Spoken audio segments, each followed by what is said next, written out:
지금 어디 있어? 나? 고등학교 맞았지? 네. 중학교. 중앙장이. 그러니까 뭐, 그냥 비상금. 중학교 비상이에요.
잠시 후 2시부터 행사가 시작될 예정입니다.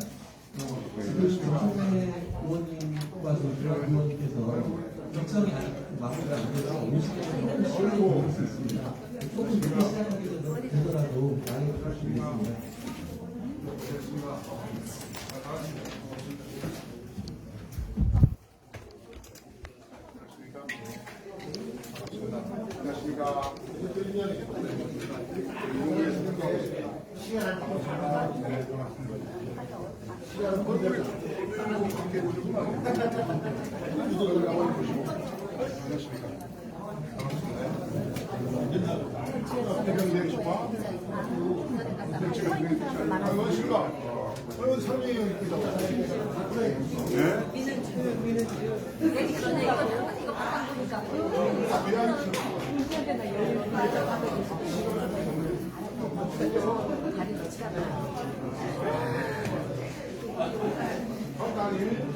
차 세울 데가 없는 거라 계속 돌았네. 계속 돌아가지고.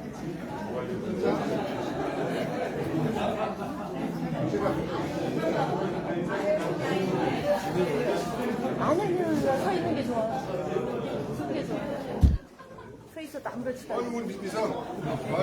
아유, 박수방 의원님. 박수방 의원님 라이브로 나가고 있습니다. 박수방 의원님 화이팅.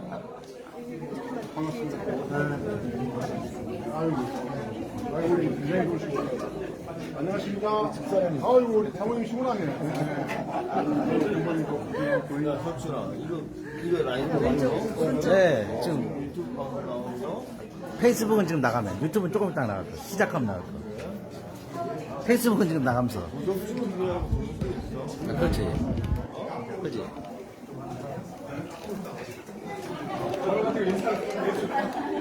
안녕하십니까. 아니, 앉아. 아유, 연로하신 분이 앉아. 나 아직 젊어.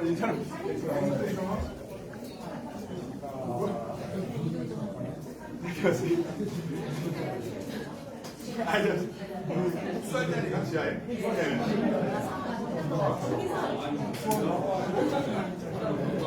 자리 있잖아, 소야.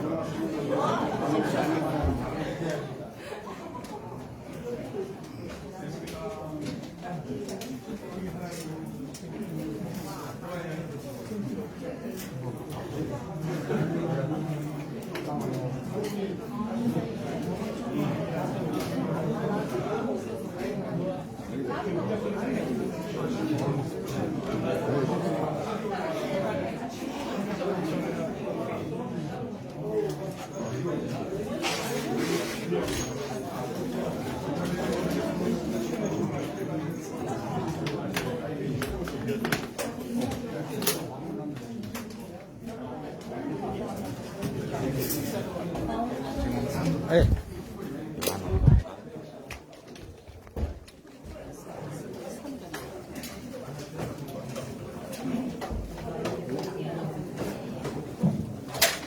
잠시 후 정성 인사를 시작하겠습니다.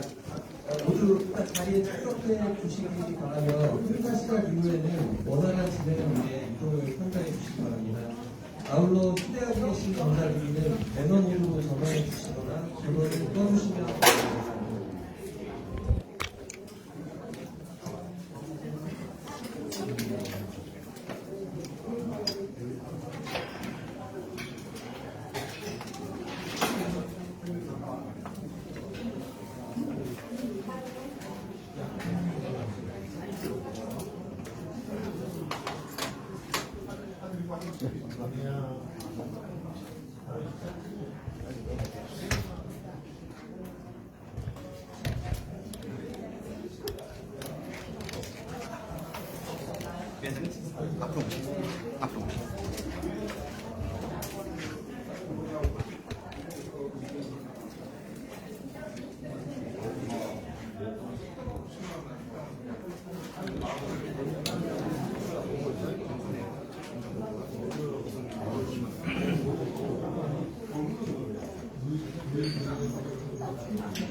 이제 곧 오시고 계시다고 합니다. 그 뒤쪽에 지금 계신 분들은 좀 앞쪽 그 옆에 그 공간들이 좀 있으니까 좀 앞쪽으로 나와주시기 바랍니다.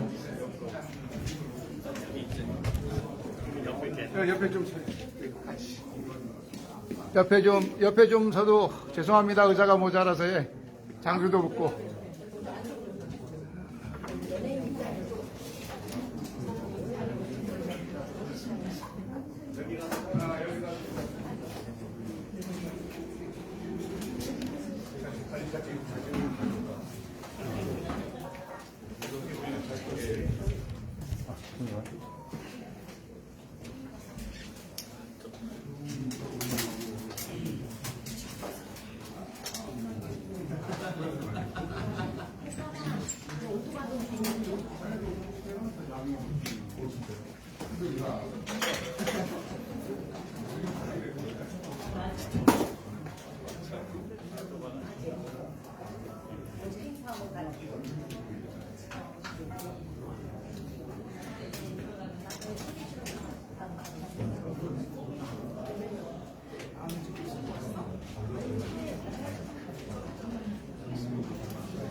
들어오실 때 뜨거운 박수로 맞이해 주시면 감사합니다.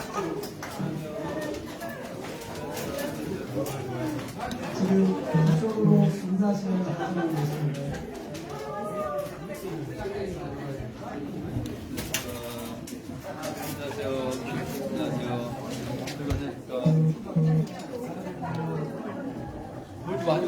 네, 정청래 후보님 오셨습니다.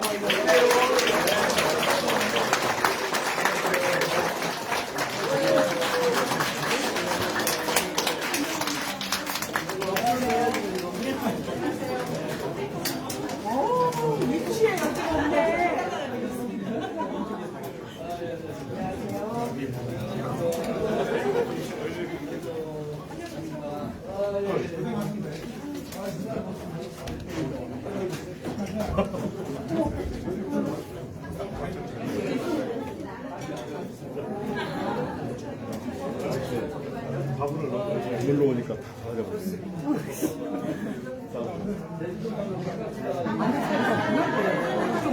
안 빗자루 오시면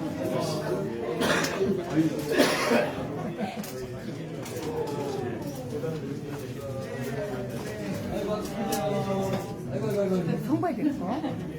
성공 봐야 됐어. 우리 누가 더 저 옆으로 가고. 어디 없어? 자리가 없어. 서 있자고?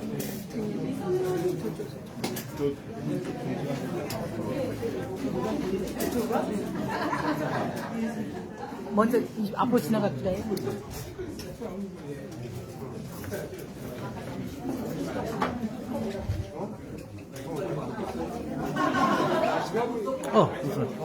아유, 안덕수 의원님 오셨네. 안녕하세요. 한동수 의원입니다.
죄송합니다. 공간이 협소해갖고 밥을 서귀포 중에 저희가 적지 않은 편인데도 이렇게 많이 오셔갖고 와주셔서 감사합니다.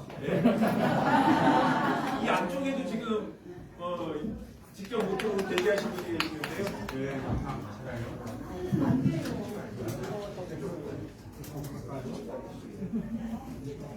네, 네, 그럼 지금부터 제주시 을지역위원회 당원 간담회를 시작하겠습니다.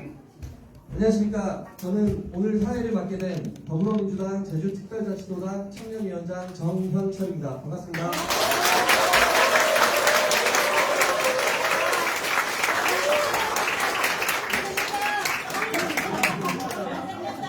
같은 정씨입니다.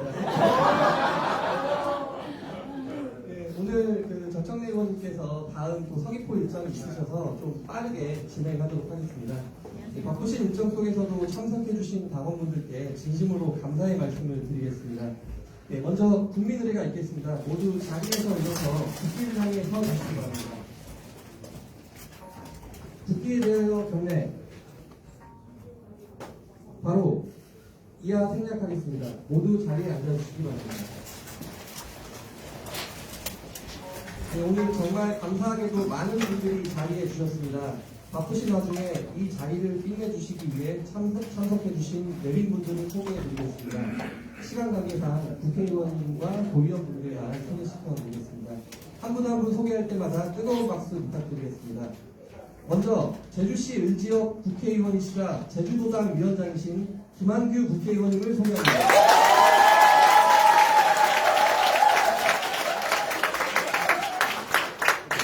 오늘의 주인공은 제일 마지막에 모시겠습니다. 네, 문정국 경기시흥시가 국회의원님 소개시켜드립니다.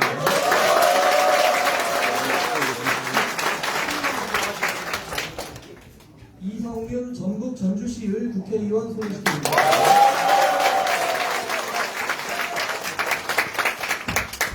다음은 제주특별자치도의 의원님들을 소개시켜드리겠습니다. 네, 김경리 도의원님 소개시켜드립니다.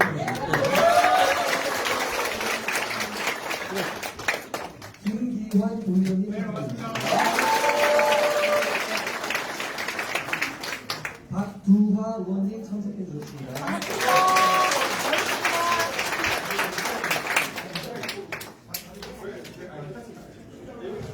잠시 잠깐 들어가겠습니다.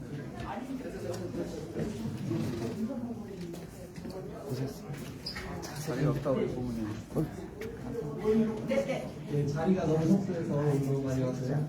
다음으로 박호영 도의원님 반갑습니다. 한권 도의원님 참석해 주셨습니다. 반갑습니다.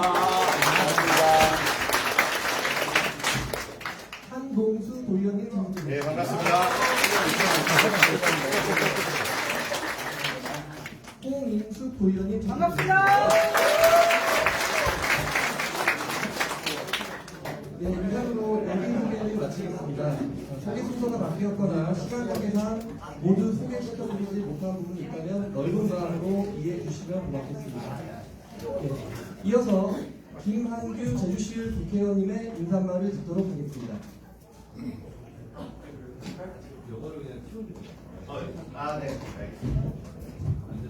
네, 오늘 정말 많은 당원분들이 와주셨는데요.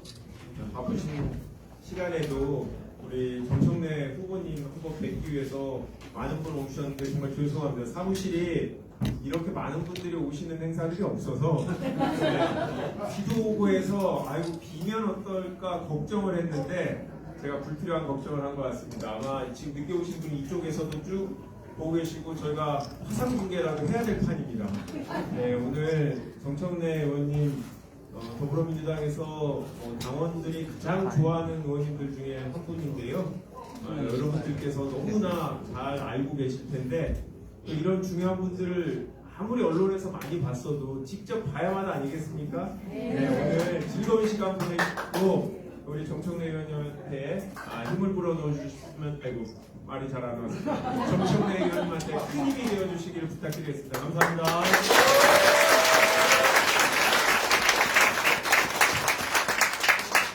네,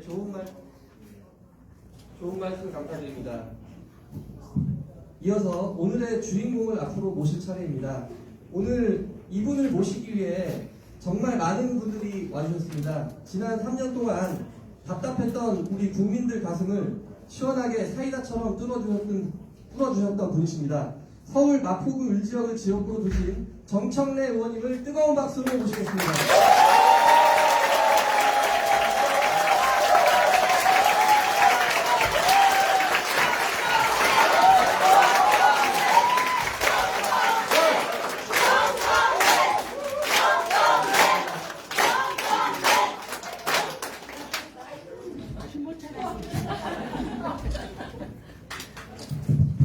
네, 한분 소개가 빠질 것 같습니다. 우리 정정환 제주도 호남연구 회장님.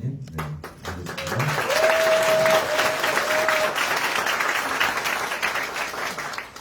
제가 충청의 아들 겸 전북의 아들 겸 호남의 사이입니다. 이상하죠? 충청의 아들 또 전북의 아들. 제가 좀 말씀드리면 저는 충청남도 금산군 진산면 선망리 그래서 10남매 중에 10번째 막내로 태어났고 제 아내는 전라남도 강진군 작천면 평길이 교동부락에서 역시 10남매 중에 또 10번째 막내로. 근데 왜 전북의 아들이냐? 어머니가 전북 완주분이고 또 제가 태어나기 3년 전에 62년 12월 달에 금산이 전라북도였는데 충청남도로 이렇게 편입이 되었습니다. 그래서 우리 9번째 제 바로 위에 형까지는 전북 금산 출생입니다. 이거 저 혼자만 달랑 충북 금산 출생입니다. 그렇습니다. 제가 한 20분 정도 제 소개를 하고 그리고 당대표 관련한 것은 질의응답 과정에서 소상하게 설명드리려고 하는데 그에 앞서 우리 여러분 김한규 의원님 어떻게 생각하세요? 일 잘해요. 알겠습니다. 저는 김한규 의원 생각하면 미국의 오바마 대통령이 생각합니다.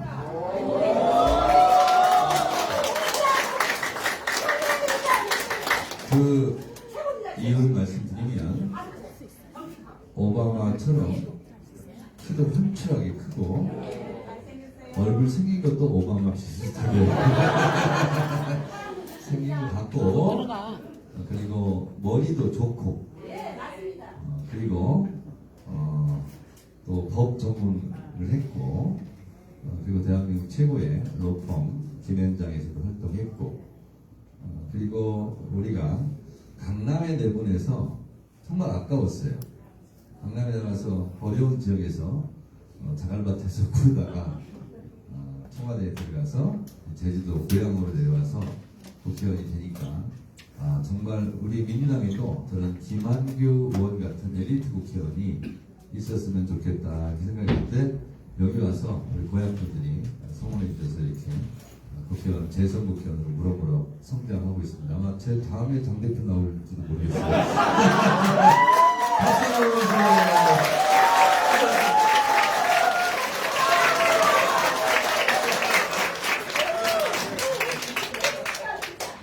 저 팬클럽이 있어요. 청래당이라고. 우리 청래당 모임에 한번 왔었어요. 국회의원 아닐 때. 근데 국회의원 되니까 얼굴이 더 좋아졌어요. 저희 어머니는 전라북도 운주면 삼국리라는 곳에서 1921년 음력 10월 18일 날 태어나서 16살 때 얼굴도 모르고 이름도 모르고 아무것도 모르는 한 살 어린 꼬마 신랑, 저희 아버지한테 대둔산을 넘어서 46길을 걸어서 시집을 왔다고 했습니다. 근데 훈련을 올리는데 평생 살 신랑이 코가 제대로 붙어 있는지 어쩐지 궁금해서 혼례식을 올리다가 옆에 이렇게 봤대요. 봤는데 저하고 똑같은 남자가 있었어요. 시집 오고 2년 후에 우리 큰 형님을 39년도에 낳았습니다. 39년생이니까 우리나라 나이로 87세. 지금도 금산 장단 신탄진 당난 뻥튀기 장사한 형님이 우리 형님입니다. 공주 장날 뻥튀기 장사를 가면 어떤 누님이 와요. 왜냐면 박수현 의원 큰 누님이 없답니다. 그래 정청래 큰 형님, 박수현 의원 큰 누님 이렇게 만나서 잘 지내고 있습니다. 저희 어머니가 21년생, 아버지가 22년생이니까 일제시대였어요. 근데 없는 집안이지만 알콩달콩 잘 살다가 아버지가 강제징용에 끌려갑니다. 강제징용을 끌려가는 생떼 같은 남편의 뒷모습을 보면서 얼마나 또 울었을까 그런 생각이 듭니다. 일본 홋카이도 탄광에 가서 3년 내내 햇빛을 못 보고 석탄을 캤다고 했습니다. 돈 한 푼 없이 3년 만에 돌아왔는데 정말 돈 한 푼이 없더래요. 그런데도 목숨은 건져서 살아와서 붙잡고 많이 울었다고 했습니다. 전쟁이 터졌어요. 저희 동네는 산간 오지, 대둔산 기슭 마을이고 초등학교 때 우리 동네를 미술 시간에 그리면 하늘을 동그랗게 그렸습니다. 이렇게 평지가 없고 다 경사하면 그 산비탈에 논을 이렇게 일고 살았는데 쟁기질을 하면은요, 저 가만히 따라다니 해봤는데 이렇게 길쭉하게 가는데 폭이 너무 좁아요. 논이 그런 논이었습니다. 그런데 전쟁이 터졌어요. 산골 오지마을은 옛날에 아까 4.3공원을 갔다 왔습니다만 전쟁이 나면 참 어렵습니다. 낮에는 국군이, 밤에는 인민군이 지배를 하기 때문에 위험천만한 산간 오지마을이었습니다. 인민군이 총을 들고 밥하라 밥을 했고 또 낮에 국군이 와서 또 뭘 도와달라고 하면 도와주고, 그렇게 어머니는 무학 글씨를 모르는 천 어머니였지만 중립외교를 했다고 했습니다. 살려고. 근데 아무래도 인민군들이 불만이 있었던지 해가지고 아버지를 노바닥으로 끌어냈다고 합니다. 그리고 동네 사람들 다 불러놓고 인민재판을 했는데 총살형을 선고받고 사형장으로 끌려가는 남편의 뒷모습을 보면서 또 얼마나 울었을지 상상이 안 갑니다. 이분 좀 닫아주실래요? 그런데 거기 끌려가면 걸어서 나온 사람이 없다고 그랬습니다. 인민군들이 해가 뜨면 산으로 도망가고 그러면 시신을 수습해서 오고 하는 그런 곳이었는데 웬일인지 아버지가 살아서 걸어서 나왔어요. 밤 10시에. 뭐 이렇게 놀래요. 그랬으니까 제가 있지. 그러니까 내가 있지. 좀 생각하면서 들으세요.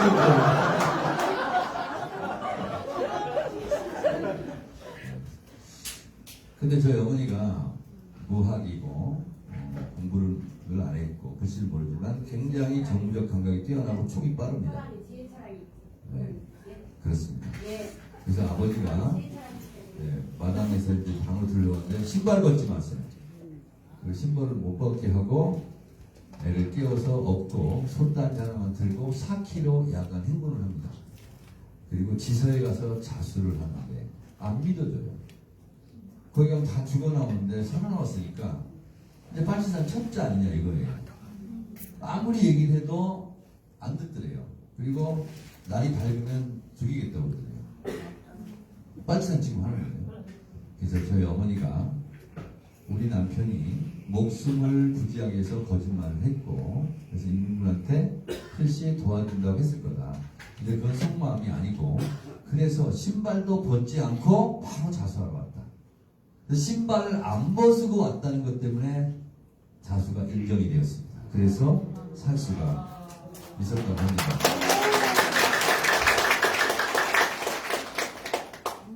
저희 어머니는 10남매를 낳는데 저는 호적상비로 5남매 중에 막내 두겠습니다.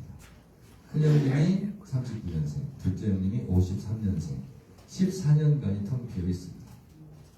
애를 낳아서 돌지나서 아장아장 걸을만 하면 홍역이 와서 데려가고 또 홍역이 와서 데려가고 그렇게 5 아기를 잃었다고 했습니다. 그러면 아기가 죽으면 아버지가 힐찬에다 싸고 아이를 묻으러 산으로 가는 뒷모습을 보면서 우리 어머니는 또 얼마나 많이 울었을지. 그렇습니다. 5번을 연거푸 그랬고 어머니는 애를 낳으면 희귀병이 걸려서 지금도 의학적으로 증명이 안 되는데 애기 낳고 해산을 하면 1년간 몸이 2배로 뚝뚝 불어가지고 걷기가 어려웠다. 근데 신기하게 1년이 지나면 몸이 다시 정상으로 오고 그랬다고 했습니다. 그래서 어머니가 저한테 살아계실 때 나는 28년간 배불러 있었다고 그리고 10년을 뚝뚝 먹어가지고 있었다고 그렇게 얘기를 하셨습니다. 근데 우리 어머니는 그 아기가 어디에 묻혔는지 형님들을 알지를 못합니다. 아버지가 평생 가르쳐주지 않고 어머니는 돌아가실 때까지 아기 무덤을 모르고 돌아가셨습니다. 당연히 저도 모릅니다. 근데 큰 아들이 장가를 해서 결혼을 했어요. 중학교에 갔어요. 중학교 3학년 때 공부를 참 잘했다고 했습니다.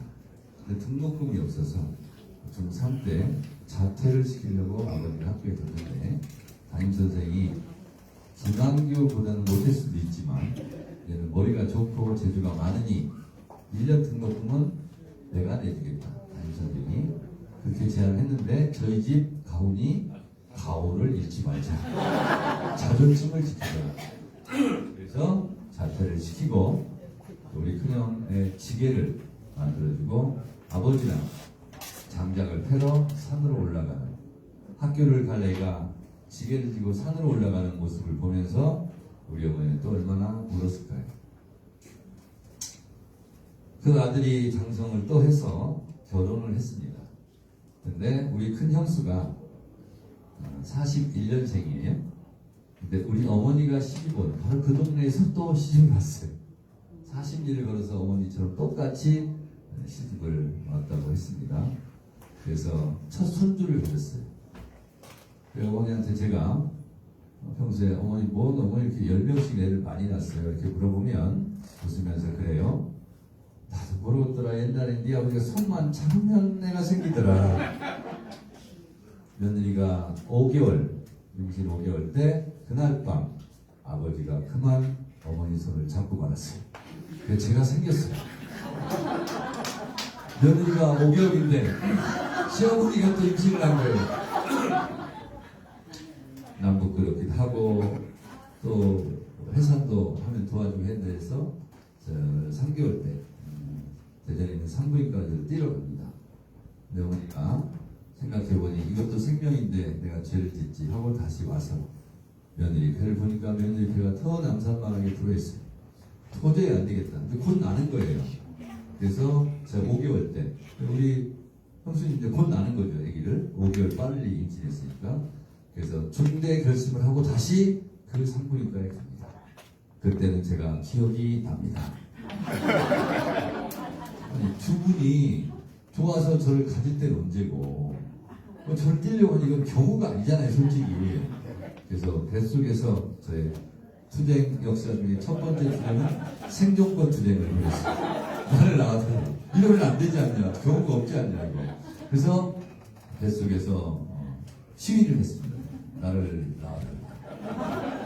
수술대에 누웠는데 내가 갑자기 배에서 놀기 시작하는데 이걸 띄면 큰 죄를 짓는 것 같더래요. 그래서 수술 중지. 그리고 다시 와서 나에게 접니다. 하마터면 제가 6살 되는 해 무학이었던 어머니, 글씨를 모르는 어머니가 혼자 호롱불에서 밭에 일하고 나서 설거지하고 나서 혼자 호롱불 밑에서 한글을 배우기 시작했습니다. 독학으로. 왜 독학으로 깨우치는지 몰랐어요. 저는. 1년 동안 어머니가 한글을 다 깨우치고 사칙, 연산, 더하기, 빼기, 나누기, 곱하기를 어머니가 스스로 다 깨우치고 1부터 만까지 저를 숫자를 가르치고 한글을 저를 가르쳐서 제가 7살 때 한글을 띄고 1부터 만까지 쓸 줄 알고 읽을 줄 알고 그리고 더하기, 빼기, 나누기, 곱하기를 제가 한 상태로 초등학교에 입학했습니다. 김한규 의원보다는 못할지 모르지만 저보다 신동이라고 했어요. 그리고 웬일인지 모르게 어머니가 국민교육원장은 꼭 읽고 쓰고 외우고 가야 된다고 매일같이 국민교육원장이 외우는 거 검사를 했어요. 그래서 그때 외웠던 국민교육원장을 지금도 까먹지 않고 머릿속에 넣고 있습니다. 우리는 민족 종의 역사적 사명을 띠고 이 땅에 태어났다. 조상의 빛난 오늘 오늘 살아가는 자존심 앞으로 공의 앞장설 거다. 이에 우리의 나갈 바라봐 교육을 지키는 산수한 마음과 튼튼한 몸으로 한국과 기술을 배우는 순간 가능한 외웠습니다. 이거 다 외웠습니다. 그리고 학교에 갔으니 이름 쓰고 가는 애들이 없었습니다. 생각 오지 마요. 저는 국민교육원장을 다 외우고 갔으니 천재가 들어온 거예요. 그래서 이름 쓸 줄에 손 들어봐. 제가 가서 백목을 정청래 아주 글씨를 기깔나게 멋있게 썼어요. 그때 선생님이 정청래 반장! 그러니까 반장이 됐습니다. 이제 반장을 하겠는데 선생님이 반장은 6학년 누나들이 와서 청소를 해주면 책걸상을 일직선으로 맞추고 뒤에다 날씨판에 날씨를 붙이라는 거예요. 오늘처럼 비가 오면 우산을 붙이고 해가 쨍쨍 내리쬐면 햇님을 붙이고 흐리면 구름을 붙였어요. 그리고 1시간 늦게 가는 거예요. 그러니까 애들은 다 가서 노는데 혼자 1시간 늦게 가니까 그게 싫더라고요. 그러니까 내 생애의 첫 번째 정치, 학예 정치 구상을 합니다. 반장을 계속 할 거냐 말 거냐. 그래서 여름방학 때 고민이 굉장히 많았어요. 그 어린애가 얼마나 힘들었겠어요. 그 정기의 구상을 하니 2학기 첫날 개학식 날 제가 인사를 안 합니다. 일어나서 차례경례를 했는데 안 하고 거부했어요. 이게 선생님 뭐라고 하더라고요. 벌떡 일어나서 손을 딱 들고 지금 이 순간 반장직을 사퇴합니다. 반장 사퇴 선언을 했어요. 그랬더니 우리 선생님이 하나도 밀리지 않고 순간 너는 미성년자라 자기 결정권이 없다. 엄마 모시고 와. 이렇게 된 거예요. 그래서 엄마한테 가서 밭에 가서 얘기했어요. 반장 사퇴하고 왔다고. 그랬더니 우리 어머니가 소리를 지르면서 감나무 가지를 꺾어가지고 너희 놈 자식 내가 너 반장 시키려고 내가 어떻게 했는데 그걸 네 맘대로 가두냐고 절대로 안 된다고 저를 잡아먹을 듯이 뛰어오기 시작했어요. 그래서 선수와같이 도망가서 우리 동네 뒷동산에 있는 몇 뿌리 산소에 있는 그 잔디에서 엎드려서 제 몸을 숙이고 해가 질 때까지 기다렸어요. 근데 어머니가 이제 안 들어오니까 청래야 밥 먹어라 부르기 시작해요. 안 들어갔어요. 점점 목소리가 높아집니다. 청래야 밥 먹어라. 그 다음에 울부짖기 시작해요. 청래야 밥 먹으러 와라. 어디 갔냐. 그래서 우리 아버지까지 이제 다니는 거예요. 울부짖으면서 아이고 그까짓 거 반장 안 해도 된다. 얼른 와서 밥 먹어라. 그래서 믿고 집을 들어갔어요. 밤 11시쯤에 가자마자 어머니가 절대 안 된다. 내가 너 반장 시키려고 어떻게 했는데 반장 절대로 못 그만둔다. 예, 제 생애 최초의 단식 투쟁이 들어갑니다. 밥을 안 먹었어요. 이튿날 아침에도 밥을 안 먹었어요. 그랬더니 그때는 밥 한 끼 굶으면 죽는 줄 알아요. 그 밥을 아침도 안 먹으니까 어머니가 학교 가자. 그래서 저를 손붙잡고 교무실에 가서 우리 막내 아들 반장직 사퇴 선언을 어머니로서 허가합니다. 그래서 반장을 그만뒀습니다. 우리 동네는 산간 오지 마을이라서 정말 하늘을 그리더라 동그랗게 그리고 평지가 없습니다. 그래서 최종 학벌 목표는 고졸이 목표예요. 상고, 공고, 농고 여기만 나오면 은행에 취직해도 되고 농협에 취직해도 되고 뭐래도 하고 하얀 와이셔츠에 볼펜 그리며 산다는 거예요. 그게 다 목표가 고졸입니다. 그래서 저는 인문계 고등학교를 가고 싶었어요. 무조건 서울로 대학을 가고 싶었어요. 그래서 어찌어찌 해서 서울에 있는 대학을 제가 들어간 겁니다. 우리 동네에서는 말을 짧게 하는 습관이 있습니다. 서울에 있는 대학 줄여서 서울대. 아이고 양진준 막내 아들은 서울대 갈게요. 동네에서 이제 온갖 부름을 다 사고 있는데 제가 학생운동을 하다가 안기고 수배를 받았습니다. 경찰이 있는 줄 뻔히 알면서 저를 잡으러 우리 동네로 일개 소대쯤은 부파가 돼서 동네마다 쏘시고 다니는 겁니다. 청내 잡으러 갑니다. 우리 어머니 아버지 심정이 어땠겠어요? 막걸리 받아주고 화좀 묻혀서 대접을 하고 나서 총학생실로 전화가 옵니다. 어머니가 막내야 뭉순하게 대접을 해서 잘 보냈다. 자수하면 구속은 면하게 해준단다. 그래요.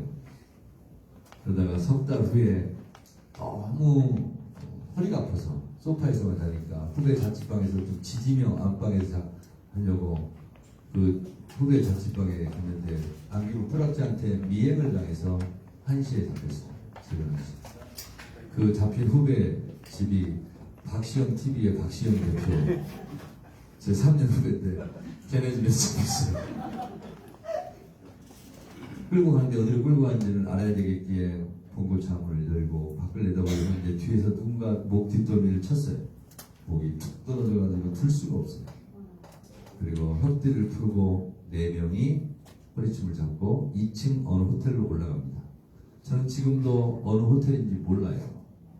김병기 원내대표가 국정원 출신이잖아요. 저보고 그러더라고. 아마 남산 밑에 있는 을지로 아스토리아 호텔인가? 그 호텔 있더라고 그러더라고요. 그러자마자 수돗물을 틀어놓고 물고문 이용을 한 상태에서 옷을 다 벗기고 팬티바람으로 수건으로 눈을 가린 채 4시간을 맞았습니다. 수건으로 눈을 가리고 맞기 때문에 주먹질, 발길질이 어디서 나올지를 모릅니다. 발길질이 이마를 때리면 뒤로 달라는 몸에서 쭉 미끄러져서 머리로 벽을 박습니다. 이쪽에 때리면 저쪽으로 가서 벽에 부딪히고 4시간을 그렇게 고문 폭행을 당했습니다. 그런데도 제가 지금까지 기가 안 죽고 이렇게 살아가는 이유는 그때 그걸 제가 이겨냈습니다. 3가지 했습니다. 지켰습니다. 아프다고 울지 않기, 그만 때려달라고 빌지 않기, 그리고 또 때리라고 엉금엉금 기어와서 방 한가운데 앉아있기. 이걸 4시간을 반복했습니다. 그런데 새벽 6시 반쯤 조국통일도 좋지만 먹으면서 하라고 욕하면서 그만 때리더라고요. 그때 4시간 동안 정말 살아있다는 것이 보통이었습니다. 그리고 석 달 감옥 살았는데 갑자기 나가래요. 서울구치소에서. 뭐냐면 광주 청문회 5.18 청문회 이렇게 됐지 않습니까?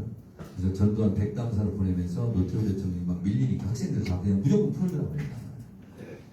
그래서 석방이 돼서 그 소식을 뉴스를 듣고 어머니가 인천에 있는 누나 집에 와 있는데 아파트 배를 눌러서 띵동띵동 하고 신발을 벗고 이제 어머니 맞이하러 가려고 했더니 어머니가 막 뛰어나오면서 그래요.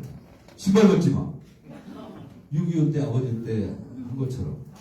그러더니 신발을 못 벗게 하더니 쟁반에다가 생두부 2모를 갖고 와서 이걸 다 먹어야 신발을 벗게 한다는 거예요. 한 모는 먹었는데 2모째는 힘듭니다. 이거 2모째 먹어야 진짜 힘들어요. 어머니가 강제 투입을 했어요. 그 2모를 다 먹으니까 어머니가 그때서야 쟁반을 놓고 저를 끌어안고 오시던 우리 어머니.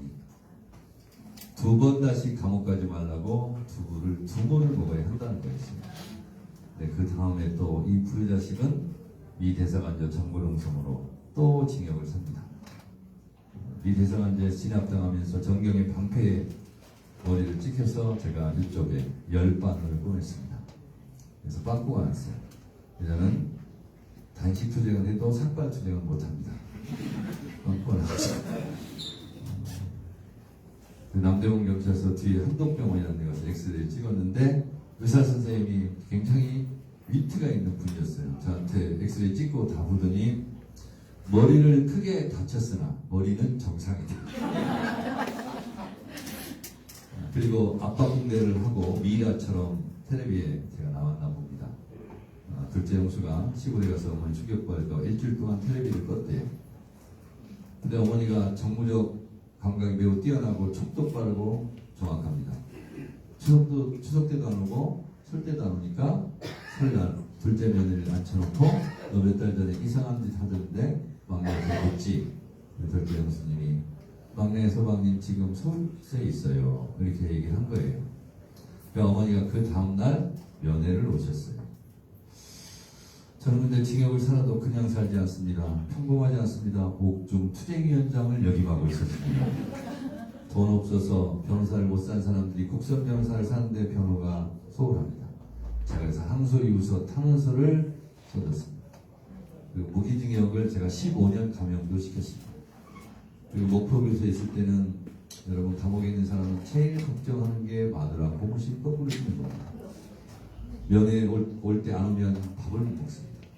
편지가 와야 되는데 안 오면 울고 불고 난리가 납니다. 편지가 한번 오면 그 편지에 답장을 보내야 됩니다. 볼펜을 쓴 것은 괜찮은데 사인펜을 쓴 것은 눈물을 툭툭 틀으면 이 글자를 알아볼 수가 없어요. 그러면 그거를 햇빛에다 비치면서 이 글자가 도대체 무슨 글자냐 이러면서 답장을 써서 보내는데 이 글자이기 때문에 저한테 부탁을 합니다. 뭘 알아냈었죠. 그래서 제가 그 사람 인생을 다 듣습니다. 그래서 거기에 맞게 편지를 써줬습니다. 저는 감옥에 2년 있으면서 30명 여자와 연애를 했습니다. 어린 나이에 참 많은 것을 경험했습니다. 그 중에 잊혀지지 않는 편지가 이 모신데 징역을 7년인지 9년인지를 받고 왔는데 딸한테 편지가 왔어요. 초등학교 3학년이 신물 묻혀가지고 연필을 썼는데 아빠 엄마가 집에 안 들어와 3일 동안 밥을 못 먹었어. 배고파 죽겠어. 아빠 언제 나와? 이런 글이었어요. 그걸 가지고 편지를 보면서 저도 울고 그분도 울었는데 결국은 할머니한테 가라고 편지를 썼어요. 근데 그 후에 일주일에 답장이 왔습니다. 할머니 집에 가서 밥 잘 먹고 있다고.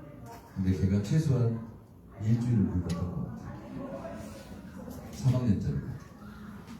여러분 혹시 가족 중에 교도소에 있는 분 있으면 손을 들지 마시고요. 꼭 면회 가세요. 편지를 쓰거나 진짜입니다. 김학용은 감옥을 안 가봤죠. 감옥에 있으면 편지 한 통이 인생의 답이다. 그렇게 배웠던 사람들 편지 한 통 오면 너무너무 좋고 이뻐요. 그거 한번 하시기 바랍니다. 어머니가 근데 옥중 투쟁위원장이라고 구치소장이 특별 배려를 해서 특별 면회를 시켰습니다. 유리창 사이로 하는 게 아니라 어머니하고 손을 잡고 1시간 면회를 하는데 55분 동안 울기만 하셔요. 그러니까 교도관이 적을 게 없습니다. 흐흐흐 푸푸푸만 들었어요. 그러니까 교도관이 어머니 무슨 말씀을 하셔야죠. 시간 다 됐습니다. 그랬더니 어머니가 일어나시면서 막내야 상시 새끼는 꼬박꼬박 챙겨 먹어라. 나 간다. 그리고 보안과 앞마당을 비쳐 걸어 나가세요. 저는 한번 뒤돌아보면 인사를 드리려고 제수복을 입고 서 있는데 어머니가 철창문을 잠깐 잡더니 고민하시더니 그냥 나갔어요. 저는 2년 징역이 확정돼서 목포교수에 가서 또 셀프 옥중 투쟁위원장을 임명하고 목포교수에 신나게 살고 있는데 저보다 4살 많은 형이 결혼식 청첩장을 보내왔습니다. 너 나오면 결혼하려고 했는데 2년간은 못 기다리겠다. 그러면서 청첩장을 보내왔는데 나는 구속되어 있어서 해방감을 맛보고 싶은데 약 올리는 것도 아니고 결혼식장은 하필이면 수원 해방교회에서 하더라고요. 거기까지는 좋았어요. 그런데 그 다음에 추신이 충격적이었어요. 어머니가 못 버릇신다. 매일같이 걱배해달라고 우신다. 너 나올 날만을 기다리고 있다. 알고 보니 저 면회를 하고 3일 후에 충격으로 도라지 밭에서 쓰러졌다고 했습니다. 징역을 다 살고 나가보니 어머니가 몸이 너무 작아졌고 왜소해졌고 누워 계시는데 저한테 건강히 잘 살다 왔냐 한마디를 하시더니 어머니가 이 또 많이 청산해 주십니다. 아이고 막내야, 포천에 있는 할렐루야 기도원에 가면 안전뱅이도 다른 밥질을 하고 눈먼 봉사도 안경 안 끼고 세상을 훤하게 본단다. 내가 꼭 가자는 건 아니다. 어머니를 모시고 포천의 할렐루야 기도원에 갔습니다. 하루에 예배를 5번 보고, 그리고 거기는 말기암 환자, 병원에서 못 고친다는 환자 50명이 와 있습니다. 오늘 하루 죽어나가면 내일 1명이 들어오고, 2명이 죽어나가면 2명이 들어오고, 대예배당과 그 암 환자 숙소가 있는 100m를 제가 다 케어를 했습니다. 그리고 그분들하고 같이 잤어요. 저는 대장암 환자가 가장 고통스럽다는 것을 그때 알았습니다. 대장암 환자는 누워서 잠을 못 잡니다. 네 발로 이렇게 움켜는 있는 상태로 신음하면서 반쯤은 정신이 있는 상태, 없는 상태, 비몽사몽간에 잠을 잡니다. 항상 졸린 게 대장암 환자. 잠을 못 자니까. 제가 체험을 하고 보니까 그 암 환자들이 고맙잖아요. 젊은 사람이 와서. 저는 예수를 안 믿었기 때문에 제가 착하게 살아야 우리 어머니한테 효험이 있겠거니 하고 정말 착하게 살았습니다. 5번 예배보고 암 환자들 케어하고 식판 나눠드리고 봉사하고 삽 들고 꽃갱이 들고 운동장 작업 나가고 어머니 대소변 받아들이고 새끼 밥 이렇게 갖다 드리고 2시간 이상을 못해요. 그러면 이제 그 환자들이 제가 고마우니까 고마움을 표시했는데 표시할 게 없어요. 저한테 카드를 주겠어요, 뭘 주겠어요, 꽃다발을 주겠어요. 본인이 먹던 숟가락으로 제일대자가 항상 이랬어요.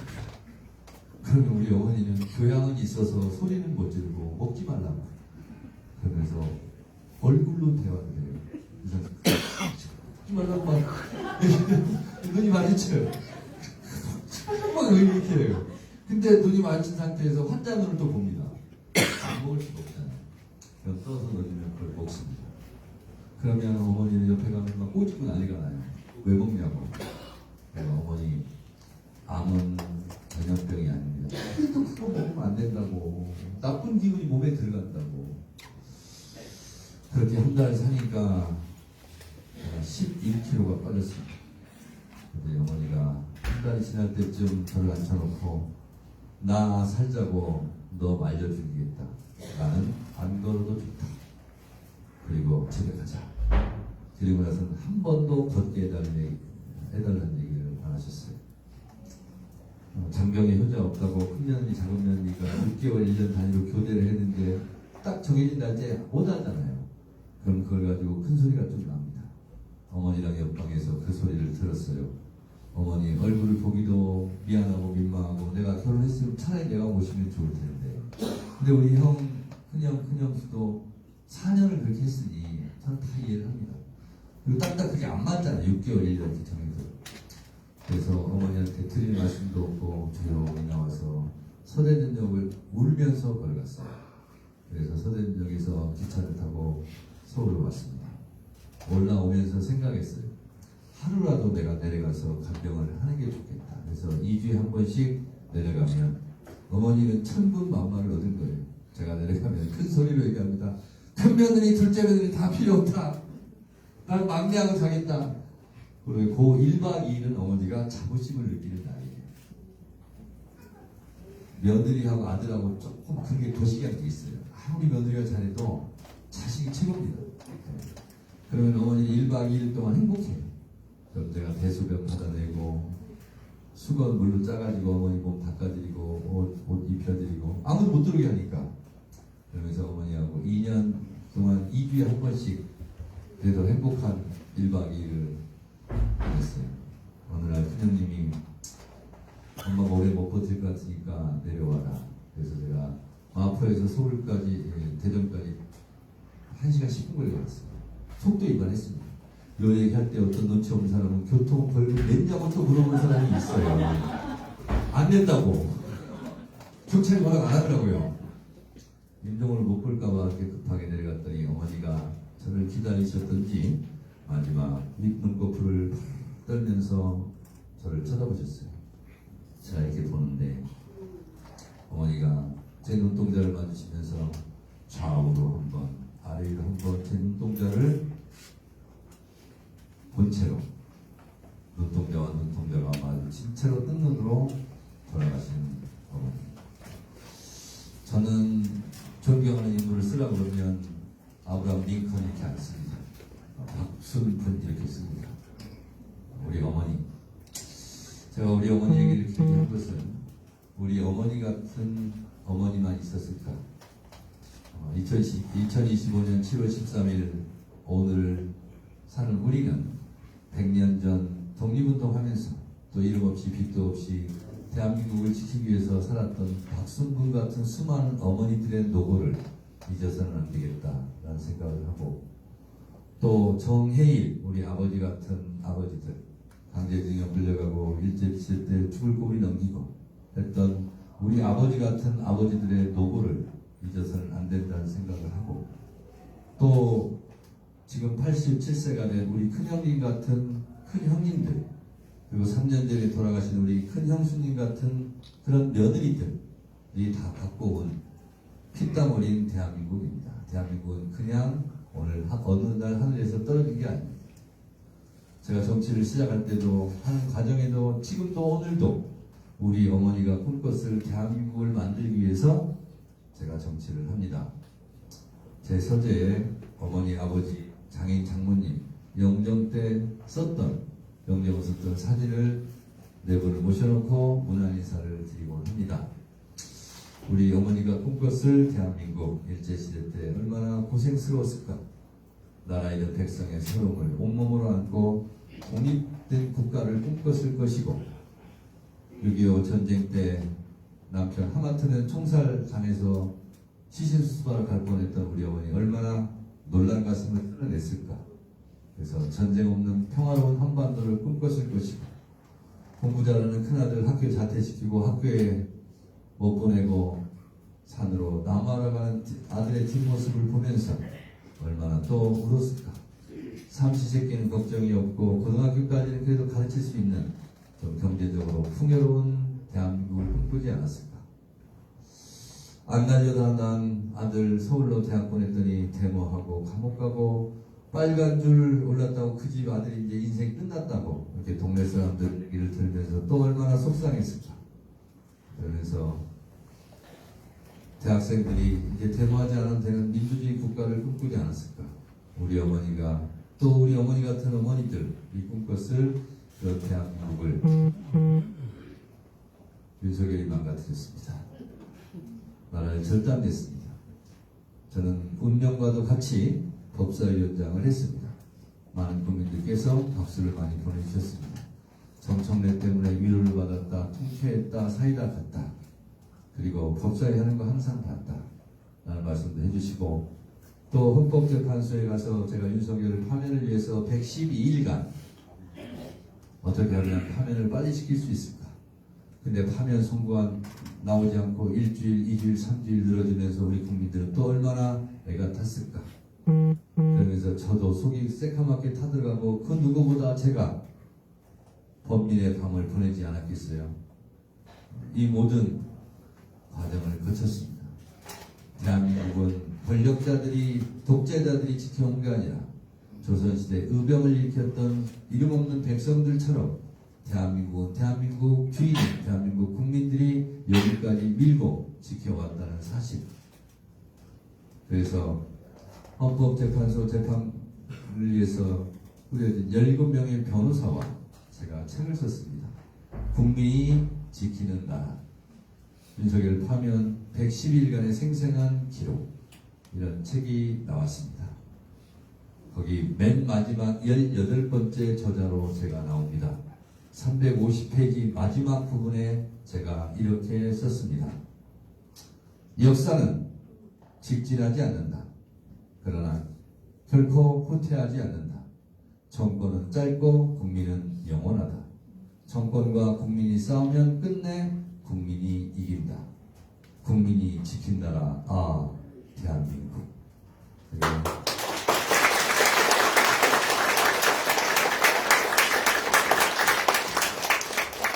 그 체제는 국민들 덕분에 내란을 극복할 수 있었고 대선을 승리할 수 있었고 그렇게 썼는데 진짜 제일 고마운 게 뭐냐라고 묻길래 제가 그 책에다 써놨습니다. 나의 목숨을 구해준 국민들에게 진짜 감사하다 했습니다. 여러분들이 아니었으면 장갑차를 막아서고 계엄군을 막아서지 않았다면 국회의원들이 계엄 해제 의결을 투표할 수 있는 시간을 확보할 수 없었고 그냥 총으로 밀고 들어왔으면 국회의원들 다 잡아갔습니다. 그러면 이재명도 정청래도 이 세상 사람이 아닙니다.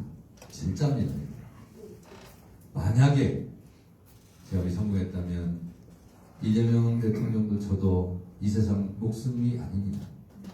그리고 여러분 김한규 의원은 여러분 장례식장 영정사진에서 조문하면서 다했을 겁니다. 이 젊은 국회의원이 전도가 양명한데 얼마나 억울했을까요? 우리 4.3에서도 그랬습니다. 3만 명 안팎이 학살당했습니다. 계엄이 성공했으면 몇천 명이 죽었을지 모릅니다. 이런 대한민국 피로써 지켜온 민주주의 역사, 피로써 한자 한자 쓴 헌법을 지키려고 노력했던 대한민국에서 쿠데타가 일어나는 것도 놀랍지만 이 쿠데타를 극복하고 K민주주의 놀라운 회복력을 보여준 것에 대해서 전 세계가 찬탄하고 있습니다. 이재명 대통령이 당선되자마자 코스피가 뛰기 시작했습니다. 전국 불안 요소가 해소되었기 때문입니다. 전쟁이 일어날 가능성이 높거나 전국이 불안하면 외국 자본이 들어오지 않습니다. 여러분 이재명 대통령이 당선된 것만으로도 이재명 개인이 훌륭해서라기보다도 우리 국민들이 그 열망이 이재명 대통령 당선으로 모아졌기 때문에 전국이 안정됐기 때문에 코스피가 뛰고 있습니다. 여러분 12.3 내란부터 2주 동안 주식 시가총액 기준으로 무려 2주 동안 144조가 날라갔습니다. 우리가 허리띠 졸라매고 저금해서 주식 투자하면 뭐합니까? 그리고 쿠데타 한번 일어나면 전쟁 한번 일어나면 그냥 다 깡통이 되는데 그래서 전국 안정과 남북 평화가 그만큼 우리의 삶에 직접적으로 연관되어 있고 영향을 미친다는 사실을 알고 이재명 정부를 어떻게 하면 성공시킬까 하는 일념으로 이번에 당대표에 출마를 했습니다. 이상 제 선거로 말씀드립니다.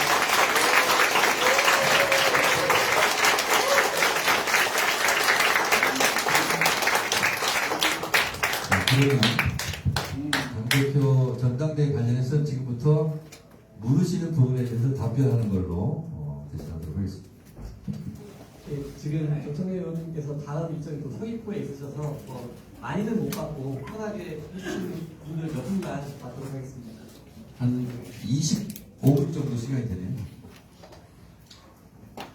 근데 울고 그러지 마요. 자꾸 울려고 그래. 그리고 이분들 그냥 남자가 툭치는 커가지고 울고 그래. 그러니까 나도 슬퍼진다고. 나도 지금 참으면서 내가 안간힘을 쓰면서 안 하려고 하면서 지금 얘기하고 있어요. 좀 뚝! 의원님을 보면서 우리나라 것이 아까 보기지만 오래전에 공천을 못 받아서 밥을 못 받아서 소련 은행밖에 넘겨주고 전국 활동을 하는데 제주 왔을 때 갑자기 혼자하고 많은 후원을 했습니다. 그때 그 모습을 보면서 역시 대한민국 최고의 국민이다. 자기의 공천 투표를 하겠지만 그거를 지키려고 전국 투표하면서 승리했던 그 모습이 이번에 법사 현장이 돼서 정말 대한민국 잘했습니다. 그 컷오프 당했을 때도요, 제가 컷오프 당할 줄 몰랐어요. 의정활동 평가 제가 기억하기로 1등, 2등, 3등 그 셋 중에 하나였어요. 근데 그때도 제가 트위터에 썼어요. 뭐라고 썼냐면 어머니 저는 이럴 때 어떻게 해야 하나요?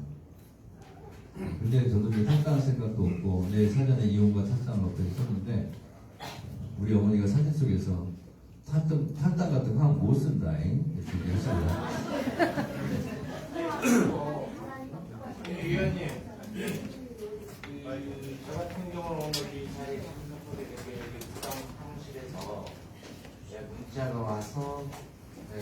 시간 맞춰가지고 선택해야겠습니다. 네. 그 법사위원장께 응원도 많이 했고, 근데 지금 다른 후보께서는 보면 인시행기를 SMS 통해서 내일 날짜 모레 날짜 이런 것을 다 공지하는데 우리 총회는 그런 게 없어서 좀 아쉽습니다. 저는 페이스북에 하루에도 글 몇 번씩 씁니다. 제가 직접 씁니다. 그리고 내일의 일정을 다 올립니다. 페이스북에. 그러면 사람들이 그걸 보고 퍼즐 나르고 이렇게 합니다. 이렇게 해서 문자 같은 경우는 내일쯤에 전국대의원 대상으로 뭐 문자를 한번 보낼 것 같은데 그래서 제 페이스북을 좀 참조해 주시고 네. 또 질문 안 하면 제가 계속 얘기합니다. 질문을 계속 물어나 어디서 죄송합니다. 뭐 멀리서 왔는데 이 지방에 있는 놈이 늦게 도착해서 말해서. 아닙니다. 근데 그 서러운 얘기들을 끝까지 눈물 한 방울 안 내고 마치는 걸 보고 굉장히 놀랐습니다. 잘 듣는 성격으로 알고 있거든요. 이전에 몇 번 울었더니 진행이 안 되면서 막 얘기하다 막 울고 그러니까 같이 울고 막 그래가지고 진행이 안 되고 엉망이 되더라고요. 그래서 지금 진짜 참으면서 지금 얘기해요. 당대표로 선거는 여기 온 사람들은 아마 저 의원님을 전부 지지한 사람들이 왔다고 생각이 돼서 전부 그러겠습니까? 우선 민주당에서 지금 아주 큰 문제가 거의 매듭이 되어가는 상태지만은 우선 이 내란 특별법이라든지 이런 것들이 준비되고 있다고 하는 것도 듣고 있습니다만 문제가 사법개혁의 문제입니다. 사법개혁의 문제는 아마 크게 논의가 되는 듯 하다가 아마 지금 추진하는 상태고 아마 뜸들이는 건지 모르겠습니다만 그에 대한 로드맵이 있으면 좀 말씀해 주시면 좋겠습니다. 영어로 말씀드리겠습니다. That's a good question. 아주 좋은 질문입니다. 말씀하셨다시피 지금은 태평성대가 아닙니다. 평시가 아닙니다. 지금은 내란과의 전쟁 중이고 내란은 아직도 끝나지 않았습니다. 제가 가끔 하다가 이제 웃기는 그 언행을 많이 하는데 제가 탄핵 심판정에 관한 탄핵 소추위원 할 때 실제로 산에 가서 칡뿌리를 캤어요. 칡기가 굉장히 어렵습니다. 뿌리가 깊고 내란의 뿌리는 더 깊다 하는 것을 국민들에게 보여주려고 제가 꽃게를 들고 막 칡도 막 이렇게 했습니다. 지금은 고위 관료들이 다 윤석열 정부 때 임명된 사람이고요. 지금 이제 우리 장관 인사청문회 하고 있습니다. 지금 사법, 행정 다 윤석열 때 임명했던 고위들이 다 있습니다. 그러니까 지금 재판도 뭐 거의 놀다시피 하고 있지 않습니까? 3대 특검이 됐습니다. 그래서 이럴 때는 제가 이재명 대통령 대선 전에도 둘이 가끔 만나서 이제 이런저런 얘기 하지 않겠습니까? 제가 그때 그랬어요. 대통령이 당선되고 새 정부가 되면 3개월 안에 폭풍처럼 몰아쳐서 전광석화처럼 해쳐야 된다. 시간과 공간을 주면 안 된다. 시간을 끌면 반격의 시간이 올 것이고 공간을 내주면 저들이 결집할 수 있다. 그래서 숨 돌릴 틈 없이 박공이 뭔지 알죠? 그래야 방어도 된다. 자, 보세요. 이 내란 사태 치러진 대선에서도 우리 50% 못 넘었고 저희는 40%를 넘었습니다. 견고합니다. 잠시 지금 혼란을 겪고 있을 뿐이에요. 그 개혁에 대한 저항은 앞으로 엄청날 것입니다. 그래서 그들이 결집하기 전에 시간을 주지 않고 빨리 해쳐야 돼요. 그래서 제가 검찰개혁은 추석 귀향길 짜증난 교통체증 현장에서 청량감이 있는 라디오 뉴스에 검찰청이 해체되었습니다. 검찰청은 역사의 귀향길로 사라지게 되었습니다. 이런 뉴스를 들려주셨던 겁니다. 근데 이게 가능한가? 검찰은 원래 기소만 하면 됩니다. 이거 재판해주세요 이렇게 하는 걸 보고 공소제기라고 해요. 공소청으로 검사들은 다 배치하면 됩니다. 그리고 수사는 경찰이 해야 됩니다. 공수처도 수사를 합니다. 그러면 수사 관련된 게 뭐 예를 들면 부딪힐 수도 있고 뭐 할 수도 있지 않습니까? 그 국가수사위원회에서 교통정리하라 이겁니다. 법은 나와 있어요. 그냥 통과시키면 돼요. 지금이 골든타임이에요. 그래서 방망이를 칠 거냐 말 거냐 이것만 나와 있어요. 이거요 한 달이면 충분합니다. 제가 법사위 할 때 시원하게 방망이 치는 거 보셨죠? 그냥 치면 돼요 그냥. 그러면 이런 오해가 있더라고요. 그러면 검찰은 그동안 해체돼서 검찰은 없어지냐? 그게 아닙니다. 자, 법은 통과돼요. 그런데 준비하는 기간이 필요해요. 이걸 법정용어로 유예 기간이라고 합니다. 자, 이 제주도에도 검찰청사가 있습니다. 그 검찰청사를 누가 어떻게 쓰는지, 검찰 수사관들은 어떻게 배치할 것인지, 그러면 중수청으로 가야 되겠죠? 수사기관으로. 그리고 검찰에 있는 직원들 있지 않습니까? 남자 직원, 여자 직원, 행정 직원들은 어떻게 분배할 것인지, 이 준비하는 기간이 필요해요. 사무실은 누가 쓸 건지, 어디 쓸 건지, 1층은 뭐 쓰고 2층은 뭐 쓸 건지, 이 준비하는 기간이 1년이 필요하다는 사람도 있고 6개월이 필요하다는 사람이 있어요. 그러면 6개월이 필요하다고 결론이 나면 법에 중수청, 공소청, 국가수사위원회를 분리한다. 단 준비기간이 필요하기 때문에 6개월 후에 이 법은 시행한다. 이렇게 하면 끝나는 거예요. 박수! 그러면 재밌게요. 자, 언론개혁 말씀드리겠습니다. 방송 3법 제가 과방위원장 때 이미 통과시켰어요. 근데 거부권 행사에서 최민희 위원장이 지금 통과시켰어요. 자, 그리고 나서 이건 본회의장 통과시키면 됩니다. 그리고 언론중재법 이거 통과시키면 됩니다. 끝이에요. 그리고 사법개혁 말씀하시는데요. 그거는 제가 법사위원장 할 때 이미 논의가 다 끝났어요. 대법관은 30명으로 한다. 왜 그러냐? 대법관들이 너무 경무에 시달려요. 너무 읽어볼 자료가 많고 재판 건수가 너무 많아요. 힘들다면서요. 경무에 시달리면서요. 그거 덜어준다니까? 무슨 논리로 반대해요? 그걸 법으로서 경무를 좀 덜어준다는데 하면 됩니다. 다만 시간을 언제 할 거냐 이것만 남아있는 겁니다. 그래서 원래는 대선 집회할 수도 있었어요. 자, 그런데 이런 게 있습니다. 당대표는 120%를 해야 돼요. 그리고 속도도 빠르게 해야 돼요. 그래야 야당과 협치는 여당 당대표랑 하는 게 아닙니다. 대통령하고 하는 거예요. 당대표가 120%를 해놓으면 대통령이 여당, 야당 대표 뽑아놓고 아이고 한 20% 정도는 좀 깎아줍시다. 그래서 대통령이 체면이 쓰고 대통령 협치 안정 이런 공을 가져갈 거 아니에요. 그래서 여당 당대표는 싸우는 자리지 그냥 국민의힘하고 앉아가지고 이렇게 대화하고 타협하는 그런 자리가 아닙니다. 그래서 제가 강력한 개혁 당대표가 되겠다는 거예요. 그래서 제가 싸움은 제가 할 테니 대통령은 일만 하십시오 라고 제가 이미 말씀드리고 있는 거예요. 왜냐? 검찰개혁, 사법개혁, 언론개혁 하는데 우리 이거 입법 발의했으니까 국민의 협조해주세요. 도장 좀 찍어주세요. 도장 찍어요? 안 찍죠? 반대할 거 아니에요? 그럼 어떻게 돼요? 가만히 있어야 돼요? 싸워야 되죠? 감이 하늘에서 떨어질 때까지 기다릴까요? 그렇지 않아요. 감남에 올라가서 감을 따야 될 거 아니에요. 그래 내감이 될 거 아니에요. 그게 싸우는 과정입니다. 그래서 싸움 없이 승리할 수 있습니까? 승리 없이 법적 안정이 있을 수 있어요? 패배하고 나면 그게 안정이 올 수 있을까요? 우리는 의석수가 많습니다. 헌법 49조에 국회 의사결정은 다수결을 해라 이렇게 돼 있어요. 그냥 다수결을 하면 되는 거예요. 그 헌법 49조 다수결로 하라고 하기 때문에 총선 때 한 석이라도 더 얻으려고 하는 거 아니에요? 다수결에서 다수를 차지하기 위해서.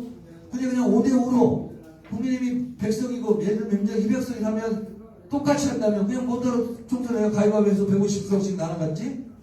총선의 민의를 왜곡하는 것이고 헌법 49조를 그 정면으로 위반하는 겁니다. 그래서 제가 국회법대로 제가 법사위를 했어요. 헌법 49조 지금 얘기했어요. 국회법 49조를 뭔지 아세요?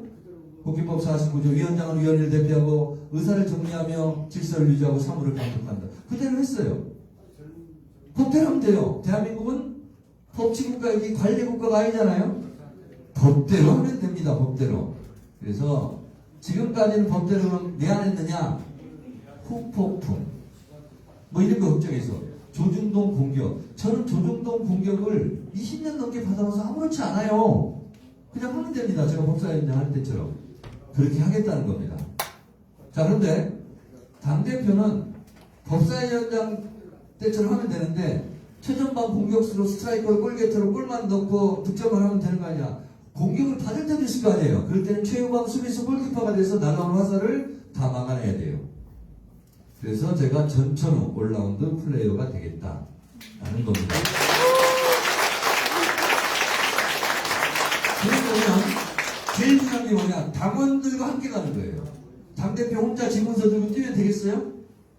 당원들과 철저하게 소통하고 당원들 뜻을 받들어서 당원들이 하라는 대로 하는 거예요. 근데 당원들하고 뜻을 제일 잘 맞추는 것은 저라면서요. 그렇잖아요. 당원들 심정, 당원들 마음을 잘 헤아리는 게 정청래라면서요. 그러면 당한 당대표가 되는 겁니다. 당원들의 지지를 받는 당대표. 저는 그래서 그렇게 얘기를 합니다.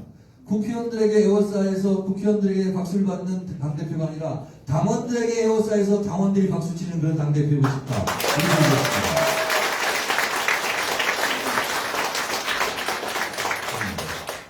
제가 맞으니까 본인도 39년생 문이십니다.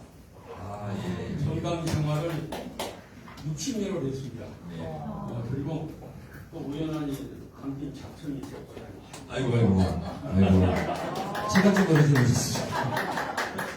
여기서 이제 서서 가네요 말 안 하면 나이 먹은 사람은 요즘은 입원 닫고 제가 연락을 했습니다만 지금 고령화 시대 아닙니까? 이제 우리 정청래 의원이 분명히 이번에 이제 그 흐름을 보면 당 대표가 됩니다. 아이고. 듣기만 해도 우리 노인위원들 좀 도와주세요. 내가 지금 그 제주도 노인위원장을 한 거의 10여 년 가까이 했습니다. 그래서 이제 후기한테 그다음 밀어놓는데 거기서 나오는 게 없어요. 전부 허주머니 털어서 밥상 이기고 회의하면 합니다. 그런데 요즘 젊은 사람들은 그 후원금이 나오는데 우리 노인위원회는 그런 게 없어요. 그래서 당 대표가 되시면 좀 신경을 써주시고 지금 고령화 시대 돼가지고 지금 우리 노인 당원들이 엄청 많습니다. 그런데다가 이제 보면 지금 그 우리 민주당도 나이 먹은 사람이 밀어주는 사람이 별로 없어요. 그래서 우리 민주당을 끌어다녀서 우리가 우리 당원들 지금 내가 지금 그 민주당 그 노인위원장을 물러나면서 제주도 민주당 원로회를 조직해서 지금 활동을 하고 있어요. 그건 우리가 지금 자꾸 그 연계가 되질 않아요. 도당위원장이 바뀌면 노위원장도 나도 자기도 모르게 바뀌는 경우가 많고 그래서 고령화 시대 노인들 우리 당원들을 많이 만들어서 우리 든든히 해줘야 될 거 아닙니까? 알겠습니다. 그래서 알겠습니다. 많이 좀 부탁을 드립니다. 알겠습니다.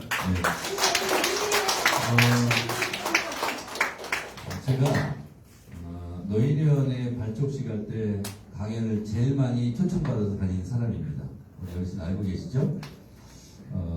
이런 얘기 많이 들었고요.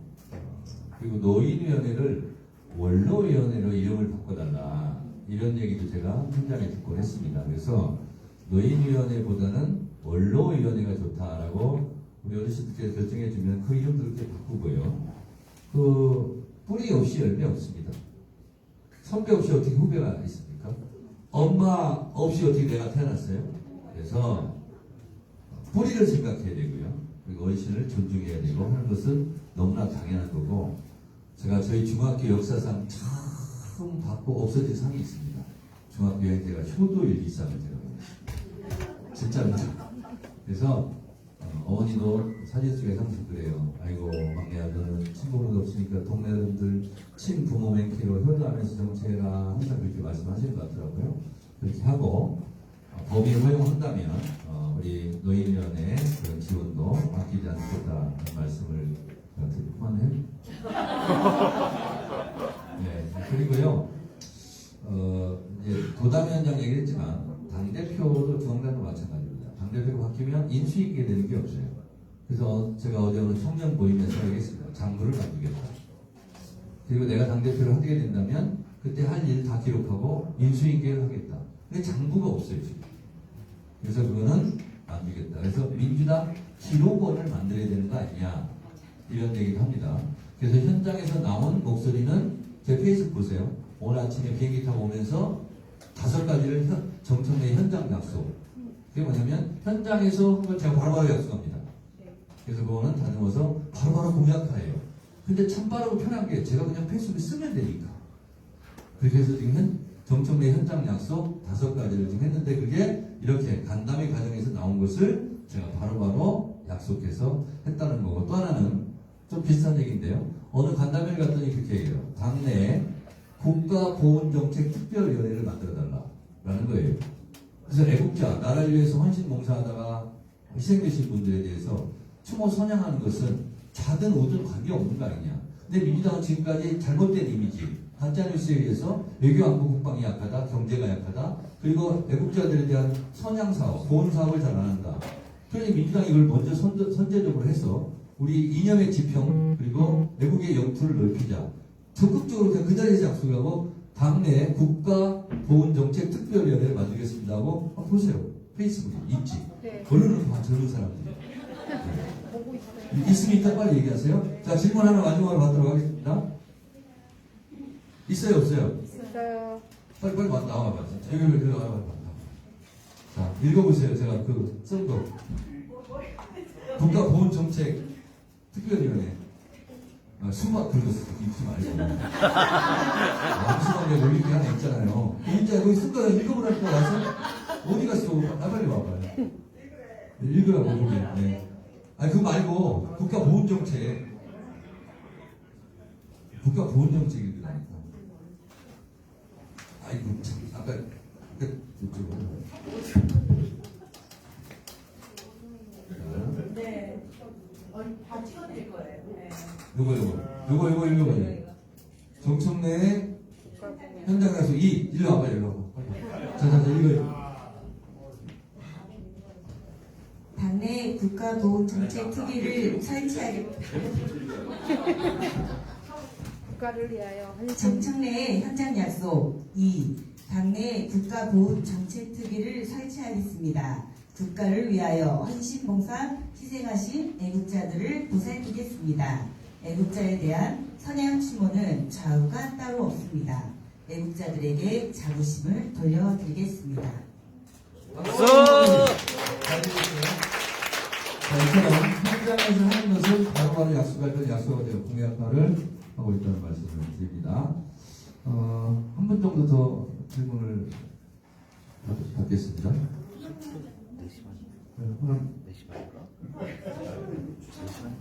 자, 그러면 질문이 없으면 제가 지목해서 질문하도록 하겠습니다. 자, 잠깐 나오세요. 네. 모자를 비싼 거 쓰고.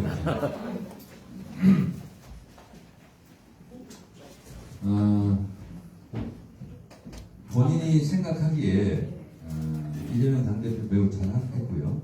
그리고 지금의 과제, 당대표가 이것만 꼭 해줬으면 좋겠다. 당원의 입장으로. 굉장히 절실한 게 많은데요. 그 중에서 지금 이재명 대통령이 되고 나서 상가 분위기가 조금 달라졌어요. 불이 조금 밝아지고, 왜냐면 칠성통에는 10개 상가 중에 그 8개가 문을 닫았더라고요. 근데 지금 따지게 되면 가해를 또 재오픈하기 위해서 이렇게 하고 있는데, 국무총리나 다른 분들이 다 일을 하실 건데 제일 당대표는 해야 될 일이 뭐예요? 대통령이 대신 싸워주셔야 되잖아요. 그죠? 대통령이 싸울 수가 없어요. 그리고 어떻게 보면 국민들한 좋은 소리만 해야 되는 분이기 때문에 악역을 우리 정청래 예비 당대표께서 해주시면 좋지 않을까. 아이고, 내가 잘 골랐어. 내가 하고 싶은 말이니까 골랐어. 자, 제가 하고 싶었어요. 근데 역시 텔레파시가 통했어요. 자, 얼마 전에 이재명 대통령께서 오찬에 민주당 당대표 그리고 국민의힘 비대위원장을 불렀습니다. 그 자리에서 국민의힘 비상대책위원장이 이렇게 얘기했습니다. 그 대통령이 끝나면 재판받으시오. 그게 헛소리입니까? 자, 그럴 때는 제가 당대표에게 그렇게 불렀다. 그러면 저는 일단 책상부터 치겠어요. 지금 뭔 소리 하는 거예요? 국민에 대한 예의를 지키시오. 국민의힘 내란 정당 아니에요. 내란 부역 세력 아니에요. 당신들부터 석고대자고 반성할 일이지. 지금 그 말을 할 자격이 있어? 이러면서 큰 소리로 그건 싸워줘야 됩니다. 민주당 당대표라면. 그러면 이재명 대통령께서 아유 정청래 대통령 좀 이렇게 좀 감정을 울트시고 자제하시고요. 이렇게 말리는 모습 이것이 대통령이 넉넉한 모습이잖아요. 이 상황에 맞는 거죠. 근데 가만히 있어. 딴짓 말고 있고. 그러면 대통령이 그 야당 대표가 이렇게 말하는데 여당 대표가 한마디를 해야 되는 거 아니에요? 이렇게 말할 수 있어요 없어요? 속 터지겠죠. 그래서 알아서 민주당 당대표는 험한 일 굳은 일 싸울 거리를 해야 되고 그리고 대통령은 만류하는 입장이 좀 돼야 되고 그리고 속도도 빠르게 하고 한 목표량도 120%를 해놔야 돼. 왜 제가 100%라고 얘기를 안 하냐면 여야 당대표 부르면 결국은 대통령이 야당을 달래야 되잖아요. 120% 해놨어. 그러면 민주당 당대표한테 그 20%는 좀 깎아줍시다. 이렇게 얘기를 해야 대통령이 체면도 서고 입장도 더 좋지 않겠어요? 그러면 설치도 안정도 통합도 되는 거 아니겠어요? 그렇게 해야 되는 겁니다. 그래서 당대표는 뭐예요? 예. 아, 이거 막 웃고 있네. 그래서 당대표는 협치하고 그런 게 아닙니다. 협치는 사람하고 하라겠어요. 앞에 가로역을 하고 합리적인. 지금 국민의힘이 합리적인 사람들입니까? 자, 내란특별법 얘기했는데 박찬대 의원이 잘했어요. 그 법은 정말 시의적절하고 잘 냈어요. 그래서 저도 우리 다 공동소명했어요. 근데 제가 조금 아쉬운 게 있어요. 국민의힘은 정당 해산 심판 청구의 대상입니다. 왜냐? 통합진보당이 내란 예비 음모 혐의가 있다 하여 국회의원 5명을 의원직을 박탈했고 정당을 해산시켰어요. 근데 국민의힘은 1호 당원이라는 윤석열 내란 수계 우두머리 피의자가 어느 당 소속이었어요? 국민의힘 소속이었어요. 그 국민의힘 소속일 때 비상계엄 내란 사태를 일으킨 거예요. 그러면 거기 또 국민의힘이 다 동조했다고 우리가 다 생각하고 있지 않습니까? 그리고 지금 내란 특검 하고 있잖아요. 여기서 수사를 통해서 윤석열은 앞으로 수사를 받을 거고 재판을 받을 거고 국민의힘 관련자가 나온다면 그럼 내란 정당 혐의라는 사실에 대해서 자유로울 수 없잖아요. 그 상황이 되면 우리 당원과 국민들이 국민의힘 해산하라. 그리고 이재명 정부의 법무부는 국민의힘을 위헌 정당 심판, 정당 해산 심판을 빨리 해라 라고 요구가 있을 거 아니에요? 그러면 그때 제가 또 앞장을 서겠다. 이런 거예요. 박수!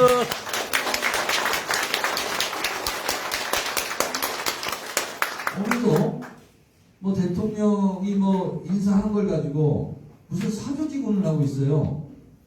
여보시오들 국민의힘 귀당은 그런 말할 자격이 없어. 윤건희 정권이라고 그러잖아요. 권력을 사유한 게 누구예요? 국민들이 다 의심하고 있잖아요. 할 말이 따로 있지. 국민의힘은 제발 정신 차리고 진정으로 국민들께 무릎 꿇고 사과해본 적이 있냐고요.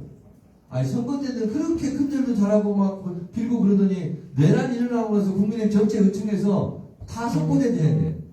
안 하고 있잖아요. 국민의힘이 할 소리는 아니다. 귀당이나 좀 잘 하시기 바랍니다. 남의 당 오지랖 넓게 신경 쓰지 마시고.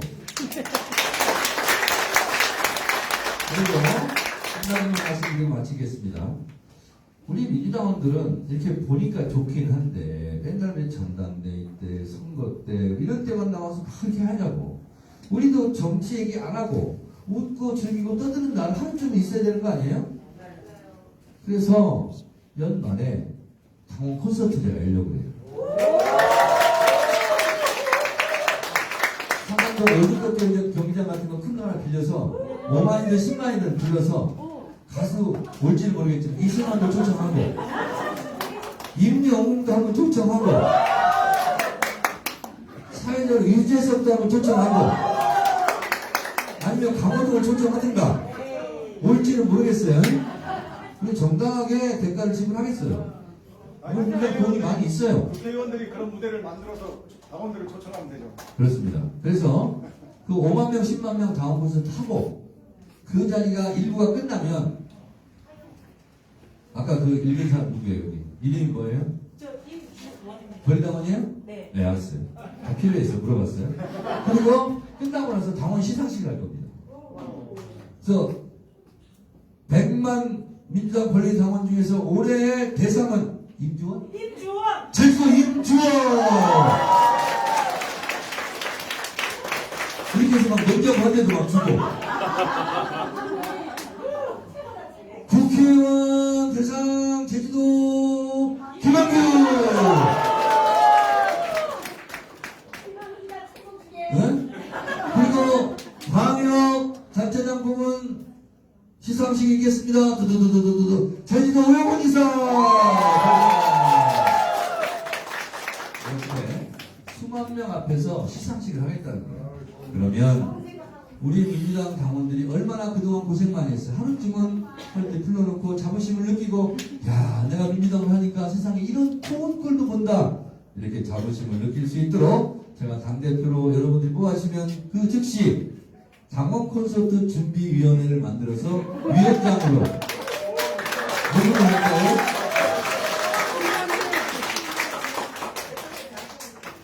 위원회 문대림을 할까요? 이성문을 할까요? 김만규를 할까요? 자 여러분 그래서 저는 초선 때부터 눈이 즐거운 정치, 귀가 즐거운 정치를 지향했습니다. 사람들이 이렇게 국회의원들이 이렇게 해요. 나는 달을 가리킨데 왜 달을 안 보고 내 손가락을 보고 욕을 하냐. 손가락이 미우니까 욕하지. 그래서 이 손가락도 예뻐야 돼요. 그래서 의미도 있고 재미도 있고. 아이고 둘 나오세요. 나와봐요. 둘 나와봐. 네. 나와봐요 빨리. 얼른 나와봐요. 자 손가락 좀 보여주시기 바랍니다. 네. 이분들처럼 박약이 됐어요. 무엇을 얘기할 때 가르치는 손가락이 비워서 하고 싶어도 안 하고는 그런 일이 없도록 손가락도 이분들처럼 이렇게 예쁘게 인정을 만들도록 하겠습니다. 차렷, 차렷,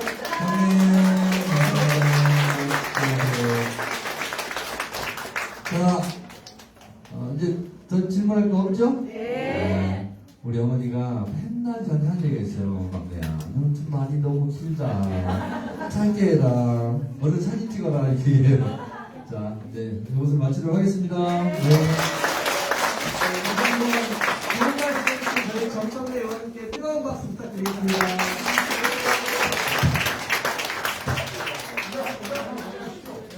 네, 저희 끝으로 오늘 행사를 기념하는 사진 촬영 있겠습니다.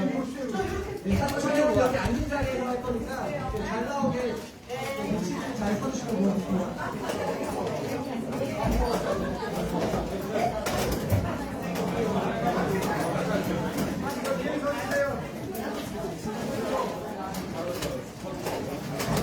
네, 제가 정청래 하면 화이팅 하겠습니다. 자, 정청래! 화이팅!